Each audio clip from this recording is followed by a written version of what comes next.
Hello दोस्तों। I hope आप सभी लोग बढ़िया होंगे।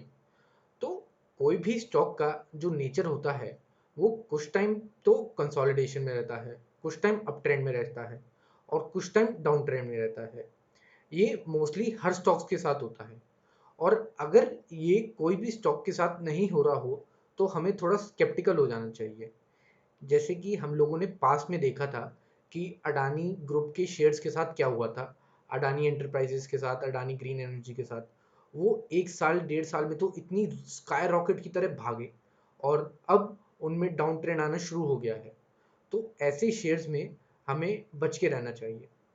तो अब हम लोग इस वीडियो में ऐसी एक शेयर के बारे में बात करने वाले हैं जो अभी तो अपने अप ट्रेंड में था और अब अपने डाउन ट्रेंड में आ गया है थोड़ा सा, और अभी उसमें हमें थोड़ी सी अच्छी बाइंग अपॉर्चुनिटी बन रही है। अब हम लोग एशियन पेंट्स के बारे में बात करेंगे उस स्टॉक के बारे में बात करने से पहले।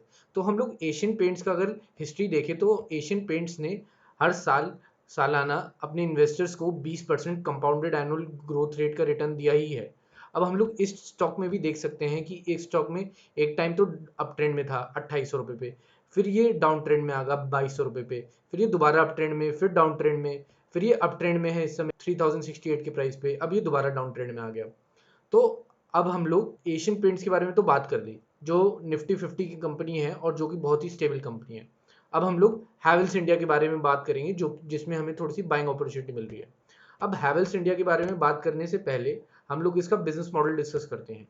अब हैवेल्स इंडिया का मेन बिजनेस मॉडल क्या है? अब ये लाइटनिंग सॉल्यूशंस में डील करती है, ये स्विच गियर्स में डील करती है, स्विचेस बनाती है अपने घरों के, अपने सीलिंग फैंस बनाती है, ये गीजर्स बनाती है, वाटर प्यूरिफायर्स में है, ये तरह तरह के होम अप्लायंसेस, गीजर्स हो गए, अपने वाटर हीटर्स हो गए, अपने मिक्सी हो गए, ग्राइंडर्स हो गए, उसमें डील करती है। और इनके अगर हम लोग और इनके ब्रांड्स के बारे में बात करें तो इनके वेरियस टाइप्स ऑफ ब्रांड्स हैं जो कि जिस नाम से पॉपुलर हैं वो है क्रैफ्ट्री, स्टैंडर्ड, लॉयड, आरियो। अब हमें पता तो लग गया कंपनी करती क्या है। अब हम लोग इसके फाइनेंशियल्स पे चलते हैं। तो स्क्रीनर डॉट इन पे अगर हम लोग इसके फाइनेंशियल्स पे जाएं तो हम लोग देख सकते हैं कंपनी का आर ओ सी 29.2% है जो कि बहुत बढ़िया है। आर ओ 21.2% है जो कि बहुत बढ़िया है। मार्केट कैपिटलाइजेशन की 62,571 करोड़ है जो कि अच्छी कंपनी है। और अगर हम लोग इसका करंट प्राइस देखें तो 998 में ट्रेड हो रहा है इस समय। और अगर हम लोग इसके सेल्स फिगर्स देखें ईयरली की, तो सेल्स इसकी कॉन्स्टेंटली हर साल बढ़ती हुई आ रही हैं। अब आप इसमें 1-2 साल में थोड़ा सा गैप है क्योंकि थोड़ा सा लॉकडाउन की वजह से और कोरोना वायरस की वजह से।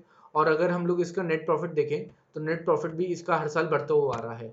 और अब हम लोग इसके पीयर्स से कंपैरिजन करते हैं। अगर इसके पीयर्स में कंपैरिजन करें तो ये मोस्ट ऑफ द पीयर्स से कंपैरिजन में काफ़ी अच्छी है। आरओई अगर हम और कंपनीज के कंपैरिजन में देखें, Siemens, ABB, BHEL, V Guard के कंपैरिजन में 21.6 बहुत बढ़िया आरओई, बहुत बढ़िया ROC, price to earning ratio भी सही है। अब हम लोग इसके नीचे इसकी शेयर होल्डिंग पैटर्न में देखें तो शेयर होल्डिंग पैटर्न में 59.5% प्रमोटर्स के हाथ में है शेयर्स। और एफ ने भी लास्ट के क्वार्टर्स में इसकी शेयर होल्डिंग बढ़ाई है। और पब्लिक के हाथों से देखें तो पब्लिक के हाथों से लास्ट के क्वार्टर्स में 0.04% शेयर्स ले लिए गए हैं। और कोई भी अच्छी कंपनी के बारे में बात करें तो कोई भी अच्छी कंपनीज प्रमोटर्स और एफ और डी अपने कंट्रोल में रखना चाहते हैं। अब हम लोगों ने कंपनी के बिजनेस मॉडल के बारे में डिस्कस कर लिया कि कंपनी का मेन बिजनेस मॉडल क्या है, कंपनी बनाती क्या है, कंपनी के फाइनेंशियल्स के बारे में डिस्कस कर लिया। अब हम लोग कंपनी के टेक्निकल्स के बारे में डिस्कस करते हैं। तो हम लोग tradingview.com पे कंपनी का चार्ट खोलते हैं और हम लोग देखते हैं कि इस स्टॉक का चार्ट क्या कह रहा है।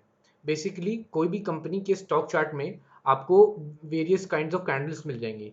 ये ग्रीन कैंडल हो जाती है और ये रेड कैंडल हो जाती है। ग्रीन कैंडल का मतलब हो गया कि इस दिन हैवेल्स इंडिया का स्टॉक प्राइस अप ट्रेंड में था। और रेड कैंडल का मतलब हो गया इस दिन हैवेल्स इंडिया का स्टॉक प्राइस डाउन ट्रेंड में था। अब अप ट्रेंड में देखें तो अगर 17 मई की बात कर लें ग्रीन कैंडल के बारे में, तो 17 मई को बायर्स ने 1004 पे हैवेल्स इंडिया का स्टॉक खरीदा और उसे 1026 तक ले गए। और अगर हम लोग रेड कैंडल के बारे में बात करें तो रेड कैंडल में हैवेल्स इंडिया में जो बेयर्स लोग थे, जिन्हें बेरिश ट्रेंड दिख रहा था एक दिन के हिसाब से, तो उन्होंने इस स्टॉक को 1070 पे इसकी ओपनिंग करी और क्लोज करा इसे 1026 पे। वैसे ही अगर हम लोग हैवेल्स इंडिया का स्टॉक चार्ट देखें तो हैवेल्स इंडिया का स्टॉक चार्ट एक टाइम पे 16 दिसंबर 2020 को 895 पे ट्रेड हो रहा था। फिर ये खींचते खींचते खींचते खींचते ये अपने 1217 पे आ गए। फिर इसमें थोड़ा बहुत डाउन ट्रेंड शुरू हुआ। ये डाउन ट्रेंड लेते लेते लेते लेते अब ये स्टॉक यहाँ पे कंसोलिडेशन रेंज में आ गया था। फिर कंसोलिडेशन रेंज में आने के बाद इसने दोबारा तो अपना डाउन ट्रेंड चालू करा। फिर इसने हैमर टाइप की कैंडल बनाई। अब हम लोग ने इसमें अगर देखें तो ये हैमर टाइप की कैंडल बनाई इसने, और इसमें इसकी वॉल्यूम ग्रीन कैंडल थी। और फिर इसने नेक्स्ट डे पे अपनी गैप अप ओपनिंग शो करी। इसमें भी वॉल्यूम थोड़ी बड़ी हुई थी। इस समय हम लोग RSI देखें तो 42 पे है RSI।